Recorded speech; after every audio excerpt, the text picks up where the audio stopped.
గీత ఒకరోజు పార్క్లో బెంచ్ మీద కూర్చుని వర్క్ చేసుకుంటూ ఉంది. పక్కనే ఒక 10 సంవత్సరాల పిల్లాడు బాల్తో ఆడుకుంటూ ఉన్నాడు. పొరపాటున ఆ బాల్ గీత కాళ్ళకు తగులుతుంది. సారీ ఆంటీ, బాల్ ఇస్తారా అంటూ ఆమె దగ్గరికి వస్తాడు ఆ పిల్లాడు. ఎవరు బాబు నువ్వు, చాలా క్యూట్గా అన్నావు, నిన్నెప్పుడు ఇక్కడ చూడలేదే, నీ పేరేంటి అని అడుగుతుంది గీత. కొన్ని సంవత్సరాల క్రితం వినపడ్డ పేరు మళ్ళీ ఆమె చెవిన పడుతుంది. నీ పేరెక్కడో విన్నట్టుందే, మీ నాన్న పేరేంటి అని అడుగుతుంది.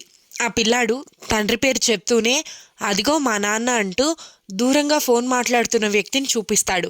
ఆ వ్యక్తిని చూసి గీత షాక్ అవుతుంది. కొన్ని సంవత్సరాల క్రితం వాళ్ళిద్దరికీ పెళ్ళయింది. కొన్ని కారణాల వల్ల వాళ్ళు విడాకులు తీసుకుంటారు. ఆ పిల్లాడు ఆమె కొడుకే అన్న విషయం ఆమెకు అర్థమవుతుంది.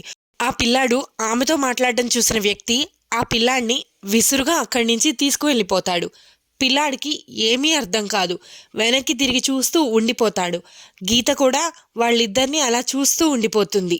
ఇక్కడ మ్యాటర్ ఏంటంటే, భార్యాభర్తల మధ్య ఎన్ని గొడవలైనా ఉండొచ్చు, కానీ పిల్లలు పుట్టాక మాత్రం విడాకులు తీసుకోకూడదు.